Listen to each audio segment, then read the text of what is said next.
Hello मेरे प्यारे दोस्तों, कैसे हैं आप सभी लोग। आशा करती हूँ आप सभी लोग अच्छे होंगे।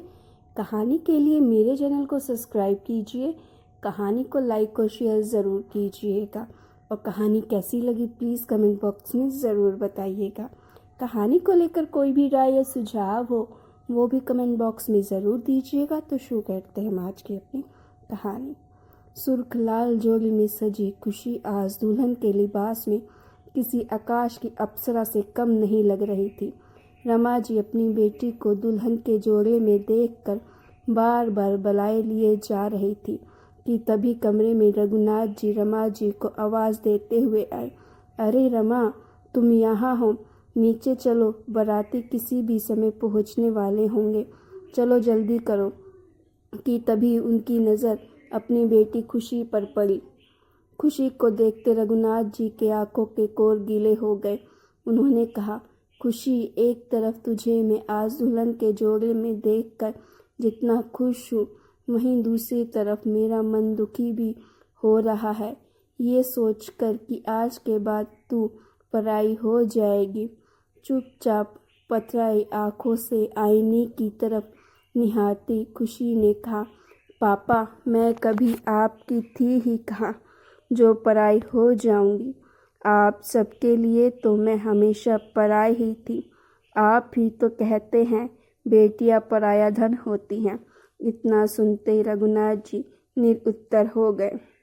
उन्होंने चुपचाप खुशी के सर पर हाथ रखकर उसे खुश रहने का आशीर्वाद देते हुए तेज कदमों से कमरे से बाहर निकल आए, जिसे देखकर उनके बेटे ने कहा, पापा, दीदी ने सही तो कहा, काश आप उनको MBBS के लिए हॉस्टल भेज देते तो आज दीदी बहुत खुश होती।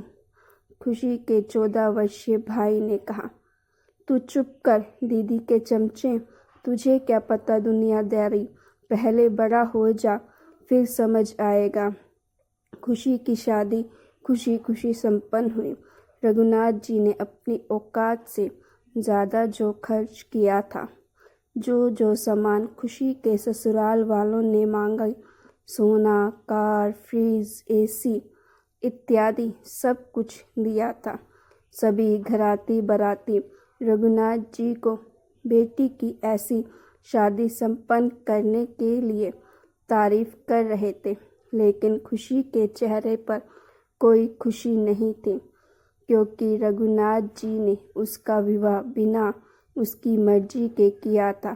खुशी पढ़ना चाहती थी, लेकिन रघुनाथ जी बेटी की शादी करके बोझ से मुक्त होना चाहते थे। शादी संपन्न होने के बाद विदाई का समय आया।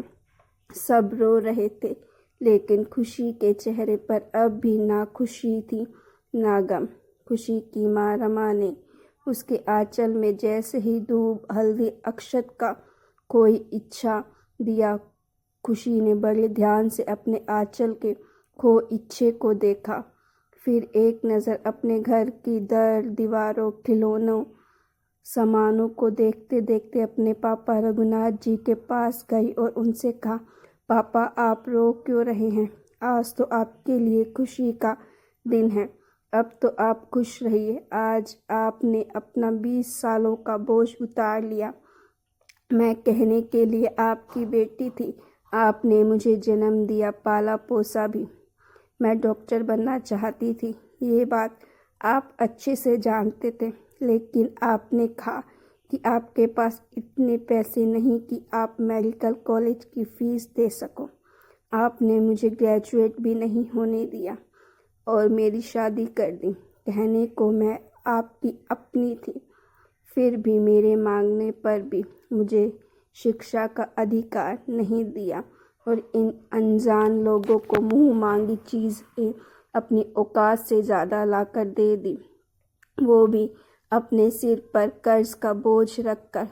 क्या मैं इस कर्ज के बोझ से भी ज़्यादा बड़ी बोझ थी? कहकर खुशी वहाँ से विदा होकर ससुराल चली गई। तभी नर्स ने कहा, पेशेंट जो मिलना चाहे मिल सकते हैं। रघुनाथ उठकर भागते हुए अंदर ICU में गए, जहाँ अपनी बेटी को जिंदगी मौत के बीच जूझते हुए देखकर वो उसका हाथ पकड़कर रोते हुए बोले, मुझे माफ़ कर दे बिटिया, मुझे नहीं पता था कि मैं अपनी बिटिया के साथ इंसानों के हाथ में नहीं, जल्लादों के हाथ में दे रहा हूँ। मैं तेरा दोषी हूँ, बस मुझे एक बार माफ़ कर दे बेटी। बदले में खुशी ने कहा, पापा अब बहुत देर हो चुकी है। कहते हुए उसने अपनी आखिरी सांसें ली। रघुनाथ जी की वेदना आज वैसे ही थी जैसे जल से किसी मछली को निकाल दिया जाए। आज उनका मन वैसे ही तड़प रहा था।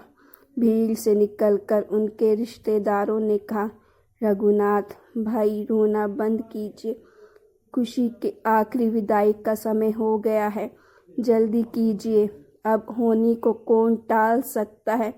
लेकिन रघुनाथ जी बेटी के शव से लिपटकर बिलख बिलख कर रोए जा रहे थे। उनके कानों में अपनी बेटी के कहे आखिरी शब्द गूंज रहे थे, जिसको सोच सोच कर पछतावे के शब्द उनके मुख से निकल रहे थे। वो लगातार कहे जा रहे थे, आज ये दिन देखने से अच्छा होता कि काश उस दिन तूने पीछे मुड़कर ना देखा होता।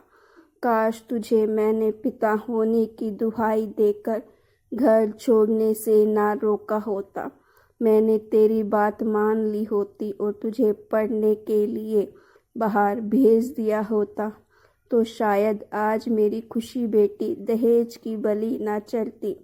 उन दहेज के लोभियों ने दिन पर दिन अपनी मांगें बढ़ानी शुरू कर दी, जिसके ना पूरे होने पर उन लोभियों ने खुशी को ही दहेज की आग में जला डाला।